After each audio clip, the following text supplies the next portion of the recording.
Good morning. I want to thank everybody who joins us. My name is Olga Atamanova, and Ukraine Media Center Ukrinform starts its operation today. It's year 9 of the war and day 278 of the full-scale invasion of the Russian aggressor in our land. And I want to thank the representatives of all the mass media who tell the world the truth about this war.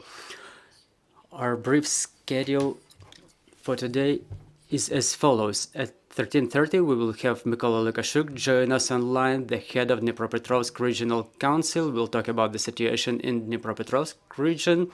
And at 14:30 we will have Yaroslav Yanushevich join us, the military governor of Kherson region, and we'll talk about the situation in the region. And right now joining us online will be Oleksandr Starukh, the military governor of Zaporizhzhia region, and we'll talk about the situation in Zaporizhzhia. Mr. Oleksandr, good morning. Good morning. Glory to the heroes. Glory to Ukraine.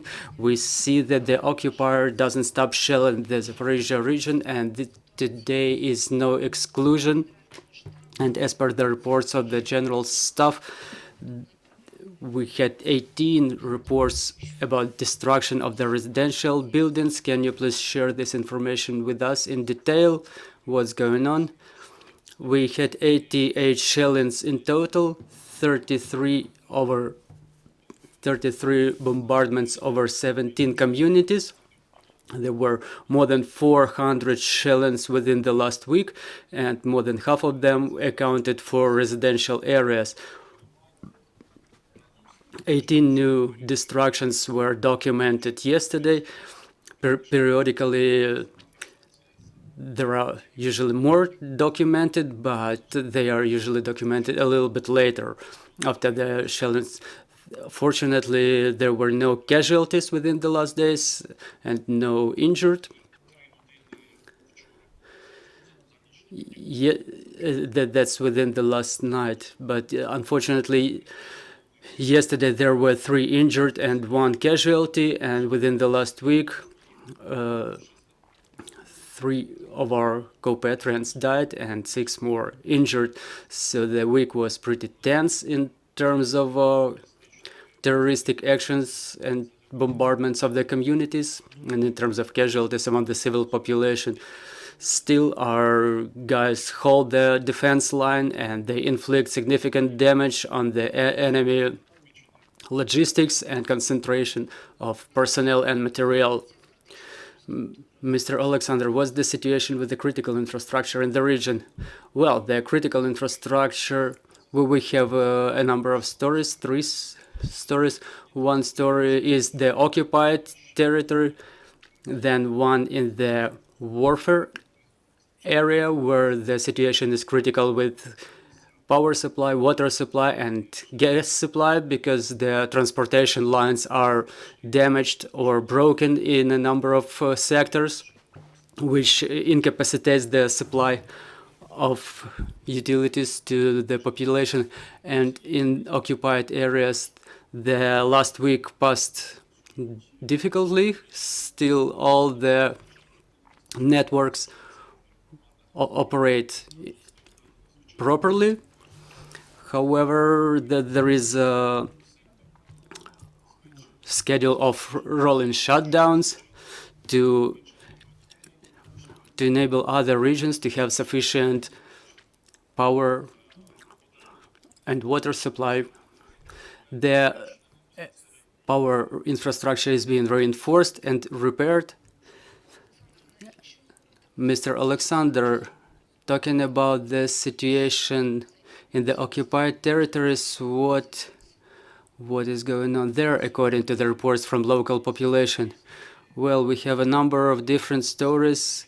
I think all the country follows the story with Energodar, where the situation is pretty tense due to the constant shellings by the enemy. They bombard the infrastructure around the nuclear power plant, and they bombard the Ukrainian cities, getting themselves covered with the nuclear power plant, which provides the heat supply and power supply to all areas around it. However, on the rest of the territories, the minimal requirements, the needs of the population are pretty much covered. I mean, in Melitopol and Vasilivka communities, there are still problems with power infrastructure as they are being constantly destroyed by the enemy, and these towns experience blackouts just like the rest of Ukraine. What's the situation in Vasilivka? Do our people manage to leave the occupied territory, or is it complicated for the time being?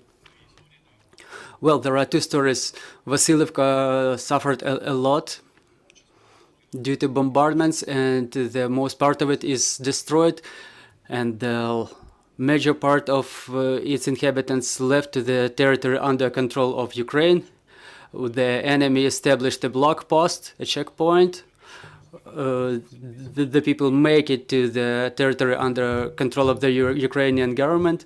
Only 29 people were able to leave, but within the last week it's 438 people, including 67 children, who were able to leave the territory. The enemy keeps letting people through, but in small numbers. What about the heat supply?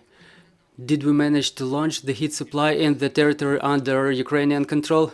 Yes, we made it on time. All the works were done in a proper manner and in timely manner. There is centralized heat in the Zaporizhzhia and the adjacent areas. In Vilnyansk community, still it's difficult for our utility and heat supply technicians to maintain the networks due to constant bombardments, which results in disbalancing of the system. Still not without issues, but the heat supply is reestablished and everything goes well in these terms. Dear colleagues, your questions, please. Olga Apanasenko, Ukrinform, good morning. Could you please tell us, with regard to the territories under Ukrainian control, I mean Zaporizhzhia and Vilnyansk community, is there any organized evacuation of the people due to the bombardments? And what are measures taken in this regard?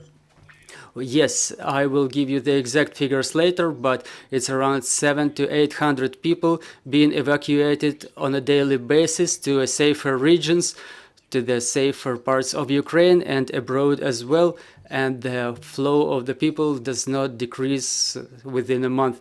I will post the exact numbers on my Telegram channel a little bit later, but it's a big number of people, around 1,000 people every day. And maybe the last question regarding the resistance movement. Are there any results that can be already divulged? Well, you know, as a rule, it's usually the general staff who discloses everything, because when you start speaking ahead of them, you can put them in jeopardy. But what we can tell is that our forces inflicted strikes in Tokmak and in Melitopol communities, and against the enemy forces who were bombarding Vilnyansk community. There were reports on destruction of the S-300 launch teams, and there were strikes in the forward edge of the battle area, directly in the points of the concentration of enemy forces. And we understand if it was not for the resistance movement and no information, our armed forces would feel it more difficult to fulfill their duties. But yes, our guys keep destroying the enemy. Let's wait a little bit and we'll see our guys liberate Zaporizhzhia and Vilnyansk communities just in the very same way as they did with Kherson. Thank you for joining us, Mr. Oleksandr. Dear colleagues, I will remind you we had Oleksandr Starukh join us, the military governor of Zaporizhzhia region. Our next briefing is at 13:30. Bear with us. Glory to